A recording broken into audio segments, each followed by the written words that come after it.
Hello friends, welcome back ಸನ್ನಿ YouTube channel. Friends, ಮತ್ತೆ professional ಕೋರ್ಸ್ಗೆ ಮತ್ತೆ ಹಾಸ್ಟೆಲ್ ರೇಟ್ನ ಎಕ್ಸ್ಟೆಂಡ್ ಮಾಡಿದ್ದಾರೆ. ಯಾರೆಲ್ಲ ಇದುವರೆಗೂ ಹಾಸ್ಟೆಲ್ ಅಪ್ಲಿಕೇಶನ್ ಹಾಕಿಲ್ಲ, ಪ್ರೊಫೆಷ್ನಲ್ ಕೋರ್ಸ್ ಮಾಡ್ತಾರೋ ಸ್ಟೂಡೆಂಟ್ಸ್ಗೆ ಮತ್ತೆ ಹಾಸ್ಟೆಲ್ ಅಪ್ಲಿಕೇಶನ್ನ ಮತ್ತೆ ಓಪನ್ ಮಾಡಿದ್ದಾರೆ ST ಡಿಪಾರ್ಟ್ಮೆಂಟ್ ಕಡೆಯಿಂದ.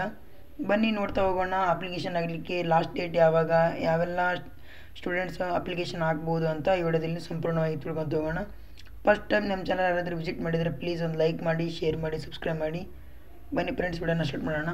ಇಲ್ಲಿ ನೋಡ್ತಾ ಇರ್ಬೋದು ಫ್ರೆಂಡ್ಸ್, ನಾನು ಇಲ್ಲಿ ತೋರಿಸ್ತಾ ಇದ್ದೀನಿ SHPಯಲ್ಲಿ ಬಂದಿದೆ ನಾನು SHP ಪೋರ್ಟಲಲ್ಲಿ. ಇಲ್ಲಿ ಕೆಳಗಡೆ ನೋಡ್ತಾ ಇರ್ಬೋದು ನೋಡಿ, ಮೊನ್ನೆ ಮೈನಾರಿಟಿ ಮಾತ್ರ ಓಪನ್ ಆಗಿತ್ತು, ಇವಾಗ ST ಡಿಪಾರ್ಟ್ಮೆಂಟ್ ಕೂಡ ಓಪನ್ ಆಗಿದೆ ನೋಡಿ. 31/1/2025 ತನಕ ಮತ್ತೆ ಹಾಸ್ಟೆಲ್ ಅಪ್ಲಿಕೇಶನ್ ಹಾಕಲಿಕ್ಕೆ ಅವಕಾಶ ಕೊಟ್ಟಿದ್ದಾರೆ. ಹಾಗೆ ಮೇಲೆ ನೋಡ್ತಾ ಇದ್ದರೆ ಮೈನಾರಿಟಿ ಡಿಪಾರ್ಟ್ಮೆಂಟ್ ಕೂಡ ಓಪನ್ ಇದೆ. 10/1/2025 ತನಕ ಅದು ಹಾಸ್ಟೆಲ್ ಅಪ್ಲಿಕೇಶನ್ ಹಾಕಲಿಕ್ಕೆ ಓಪನ್ ಇದೆ. ಯಾರು ಇದುವರೆಗೂ ಹಾಸ್ಟೆಲ್ ಅಪ್ಲಿಕೇಶನ್ ಹಾಕಿಲ್ಲ ಅಂತ ಸ್ಟೂಡೆಂಟ್ಸು ಹಾಕಿ ನೀವು ಹಾಸ್ಟೆಲ್ ಪಡ್ಕೋಬೋದು.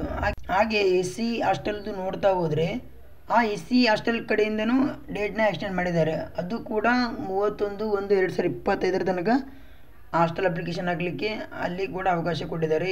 ನಾನಿವಾಗ ಸಮಾಜ ಕಲ್ಯಾಣ ಇಲಾಖೆ ವೆಬ್ಸೈಟಿಗೆ ಬರ್ತಾ ಇದ್ದೀನಿ. ಇಲ್ಲಿ ನೋಡ್ತಾ ಇರ್ಬೋದು, ಕೆಳಗಡೆ ಸ್ಕ್ರೋಲ್ ಮಾಡ್ಕೊಂಡು ಬಂದರೆ 31/1/2025 ತನಕ ಹಾಸ್ಟೆಲ್ ಅಪ್ಲಿಕೇಶನ್ ಹಾಕಲಿಕ್ಕೆ ಅವಕಾಶ ಮಾಡಿಕೊಟ್ಟಿದ್ದಾರೆ. ಇವಾಗ ಓಪನ್ ಆಗದೇ ಇರೋದು ಒಂದೇ ಅಂದರೆ ಅದು BCM ಹಾಸ್ಟೆಲ್, ಅಂದರೆ ಹಿಂದುಳಿದ ವರ್ಗಗಳ ಕಲ್ಯಾಣ ಇಲಾಖೆ BCM ಹಾಸ್ಟೆಲ್ ಮಾತ್ರ ಓಪನ್ ಆಗಿಲ್ಲ. ಅದ್ರ ಬಗ್ಗೆ ಇನ್ನೂ ಯಾವುದೇ ಅಪ್ಡೇಟ್ ಕೂಡ ಬಂದಿಲ್ಲ.